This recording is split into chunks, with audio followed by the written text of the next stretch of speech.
I walked into Le Bernardin that Tuesday evening expecting perfection. After all, I was paying $300 per person for what was supposed to be the finest dining experience in Manhattan. My assistant had booked the corner table 6 weeks in advance, and I'd flown in from Singapore specifically for this business dinner with the Japanese investors. Everything had to be flawless: the presentation, the atmosphere, the service. My reputation for attention to detail had built my empire, and I expected nothing less from others. The restaurant's ambiance was exactly what I'd hoped for: dim lighting, crisp white tablecloths, the subtle hum of sophisticated conversation. The Japanese delegation was already seated when I arrived, their faces politely expectant. This deal would expand my tech company into the Asian market, potentially adding billions to my portfolio. I straightened my Armani jacket and approached the table with confidence. But within minutes, I noticed the first problem. Our water glasses sat empty while neighboring tables received prompt attention. The bread basket arrived cold, and when I asked for it to be replaced, the young waitress seemed flustered. My jaw tightened as I watched her fumble with the silverware, clearly nervous under my scrutiny. The Japanese investors exchanged glances, and I felt my carefully orchestrated evening beginning to unravel. I'd built my fortune on the principle that excellence was non-negotiable and incompetence was inexcusable. These waitresses were about to learn that lesson firsthand. The tension in my shoulders grew as I prepared to address this unacceptable service before it embarrassed me further. The young waitress approached our table again, this time carrying our appetizer course. Her hands trembled slightly as she set down the plates, and I noticed she avoided eye contact.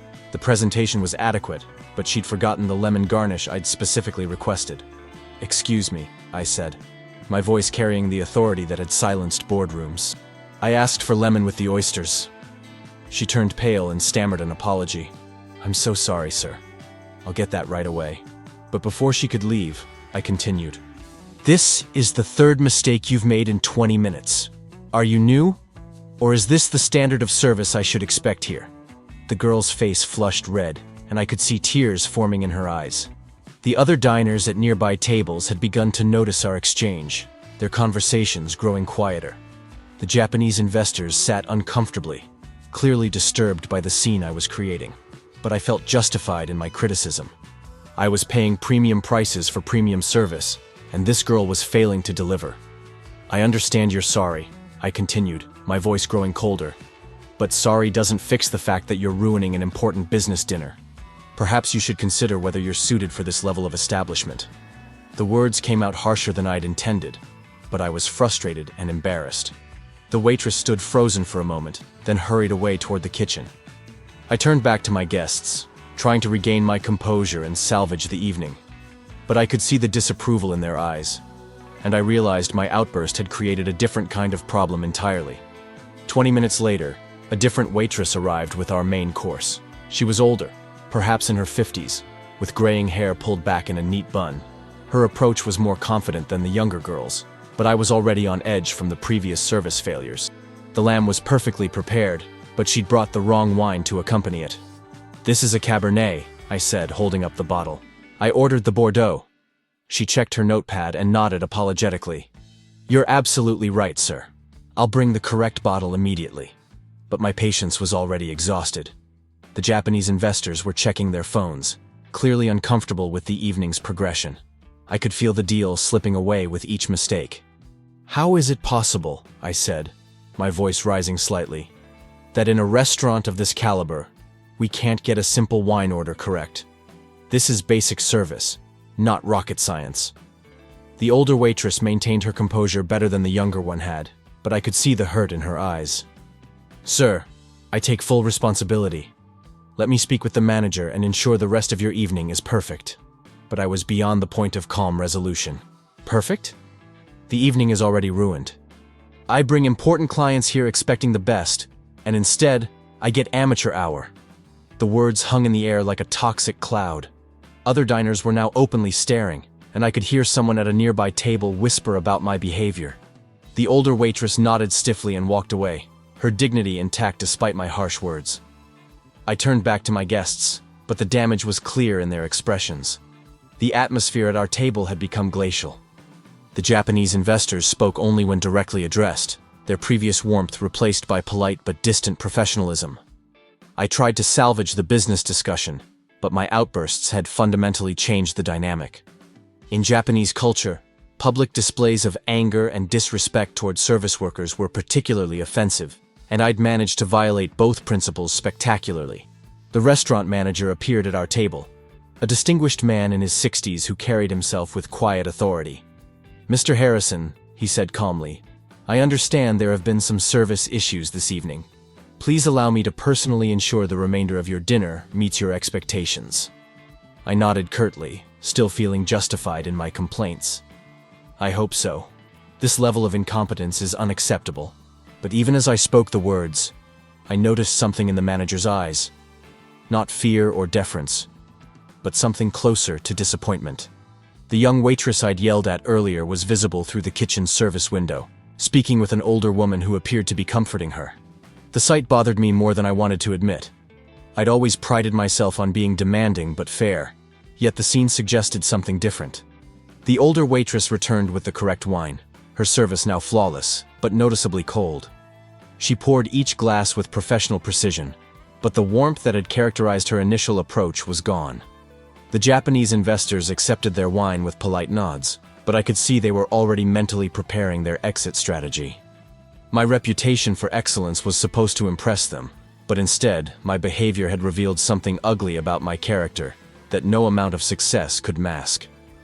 As the evening progressed, I became increasingly aware of the hostile atmosphere I'd created. Other diners occasionally glanced our way, their expressions ranging from curiosity to outright disapproval. The young waitress had disappeared entirely, presumably reassigned to tables where she wouldn't have to face my criticism again. The older waitress continued to serve us with mechanical efficiency, but the human connection that makes dining pleasurable had been completely severed. The Japanese investors finished their meals quickly, declining dessert and coffee. Their body language spoke volumes. They wanted to escape this uncomfortable situation as quickly as possible. I tried to redirect the conversation back to business, discussing market projections and expansion strategies, but their responses were perfunctory at best. Mr. Yamamoto, the lead investor, checked his watch repeatedly and finally made their excuses. "Thank you for the dinner, Mr. Harrison. We will be in touch regarding the proposal." His tone was polite but final, and I knew I'd lost them. After they left, I sat alone at the table, ostensibly finishing my wine but really contemplating what had just happened. The restaurant's noise seemed muted around me, as if I were sitting in a bubble of my own creation. I'd built my fortune by demanding excellence, by refusing to accept mediocrity in any form. But tonight, that same drive for perfection had cost me a multi-billion-dollar deal and revealed something about myself that I didn't like. The two waitresses I'd berated were just people trying to do their jobs, and I'd treated them as if their humanity was less important than my expectations. The realization sat heavily in my stomach, worse than any poorly prepared meal. I was preparing to leave when a commotion near the kitchen caught my attention. The young waitress I'd yelled at earlier was crying, not the quiet tears of embarrassment I'd seen before, but deep, wrenching sobs that spoke of something far more serious than a customer's harsh words. The older waitress was holding her, speaking in low, urgent tones. Other staff members had gathered around them, their faces grave with concern. Something was clearly wrong. This wasn't about my earlier outburst. I found myself standing up, drawn by an instinct I couldn't quite identify. As I moved closer, I caught fragments of their conversation.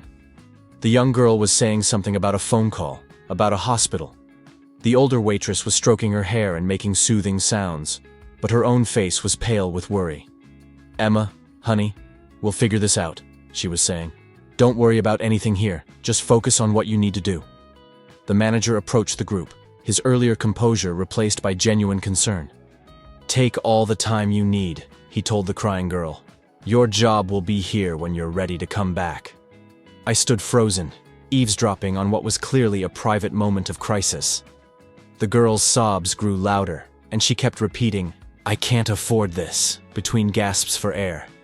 Whatever had happened, it was serious enough to have the entire kitchen staff surrounding her with support. The older waitress caught sight of me standing nearby and gave me a look that could have frozen water. Her expression made it clear that my presence was neither wanted nor welcome. But I couldn't seem to move away. Something about the scene compelled me to stay, though I couldn't understand why. Despite my better judgment, I remained close enough to hear more of their conversation. The young waitress, Emma, was explaining through her tears that her younger brother had been in a car accident. He was in surgery at Mount Sinai, and the initial medical bills were already overwhelming. "The insurance will only cover part of it," she sobbed. "And I'm already behind on rent because of my mom's cancer treatments. I don't know what I'm going to do." The older waitress, whose name I learned was Margaret, held her tighter. "We'll have a fundraiser," she said firmly. "The staff will contribute, and I'm sure the regulars will help too. This is what family does for each other." The word family struck me oddly. These weren't relatives gathering around Emma, but co-workers who clearly cared deeply about each other. The manager reappeared with an envelope. "This is from the emergency fund we keep for staff," he said, pressing it into Emma's hands. "It's not much, but it'll help with immediate expenses." Emma opened the envelope and burst into fresh tears. "This is too much," she protested. "I can't take money from everyone else." But Margaret shook her head. "You've covered shifts for all of us when we needed it. You helped me when my husband was sick, remember? This is how it works. We take care of each other." I stood there listening to this exchange, feeling like an intruder, but unable to walk away. These people were demonstrating a level of compassion and community that was foreign to my world of corporate boardrooms and profit margin. The girl I'd humiliated earlier for minor service mistakes was dealing with a family crisis that would have broken most people. Yet she'd still shown up to work and tried her best to serve demanding customers like me.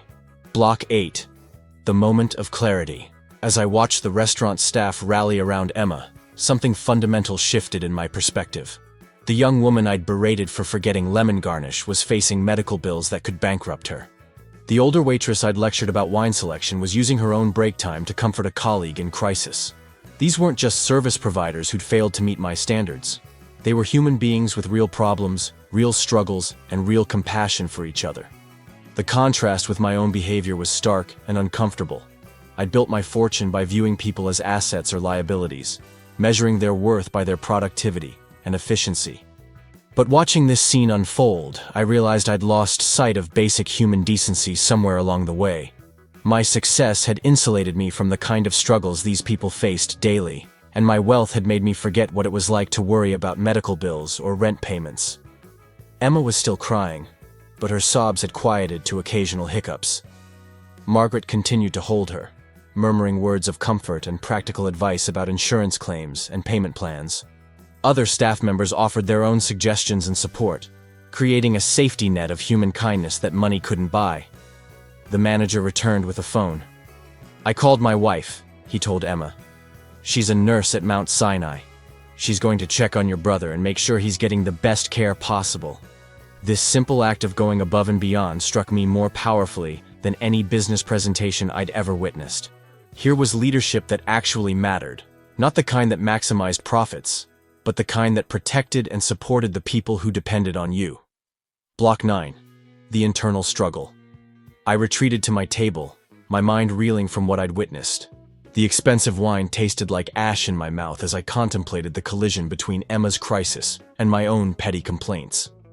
How could I have been so blind to the possibility that service mistakes might stem from personal struggles rather than professional incompetence? My phone buzzed with messages from my assistant about tomorrow's meetings, but they seemed trivial compared to the human drama unfolding around me. I thought about my own employees, thousands of people whose names I didn't know, whose personal struggles I'd never considered. Did they have sick family members? Were they struggling to pay medical bills or keep their homes? Had I ever demonstrated the kind of compassion I'd witnessed from this restaurant staff? The answer was uncomfortable but clear. I ruled my empire from a distance, making decisions based on spreadsheets and profit projections, rarely considering the human cost of my choices. When I laid off workers to improve quarterly earnings, did I think about the families affected? When I denied raises to boost shareholder value, did I consider the real-world impact on people like Emma? Emma herself had emerged from the kitchen area, her face red and puffy, but determined. She was putting her apron back on, preparing to return to work despite her emotional state. The sight of her dedication in the face of personal crisis was both inspiring and heartbreaking. Here was someone who couldn't afford to take time off, even when her world was falling apart. The older waitress, Margaret, approached her with concern. "Honey, you should go to the hospital. We can cover your tables." But Emma shook her head. I need the tips from tonight. Every dollar counts now. Block 10. The weight of realization. Emma's determination to continue working despite her family crisis highlighted the vast chasm between her world and mine. While I debated which of my 3 homes to visit for the weekend, she was calculating whether she could afford to leave work to be with her injured brother. The injustice of it struck me like a physical blow. I pulled out my phone and did something I'd never done before. I looked up the average salary for restaurant workers in Manhattan. The numbers were sobering.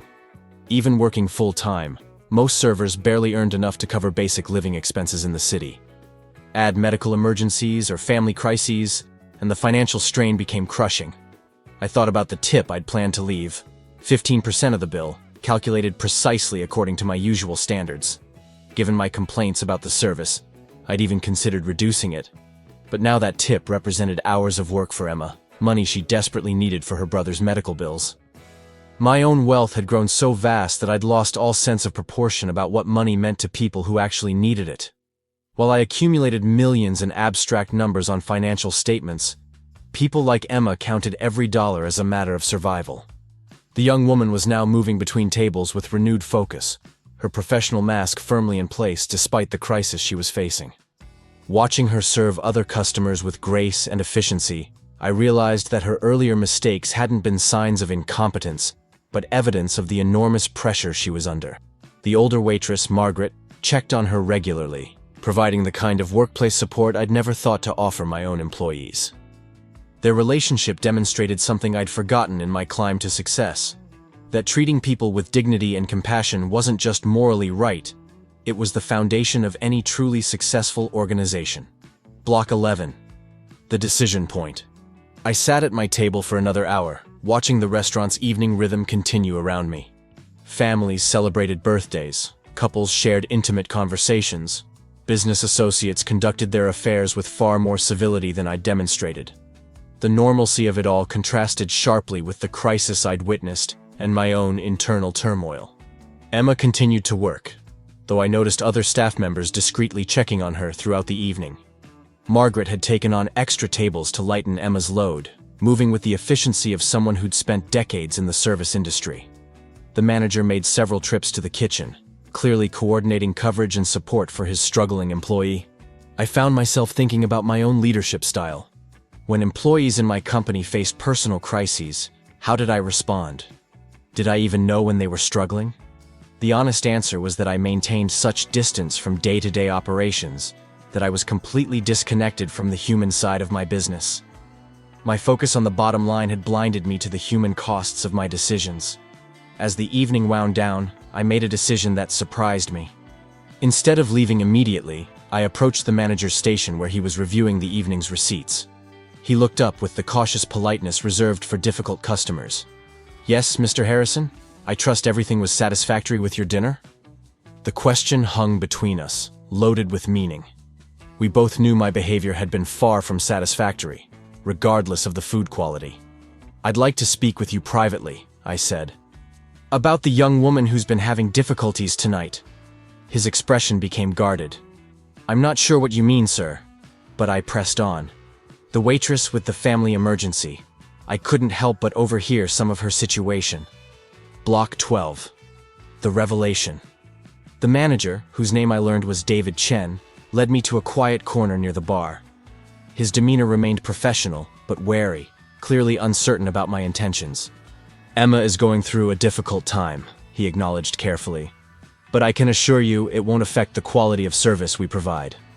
I held up my hand to stop him. "That's not why I'm asking. I wanted to understand her situation better because I owe her an apology. Both her and Margaret." David's eyebrows rose slightly, but he remained silent, waiting for me to continue. "I treated them both poorly tonight," I admitted.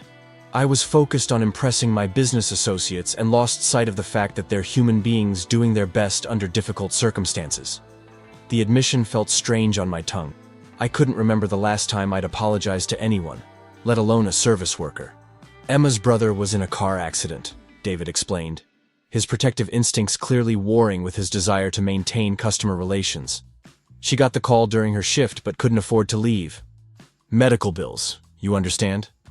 I nodded, understanding more than he knew. How bad is it? The brother's condition, I mean.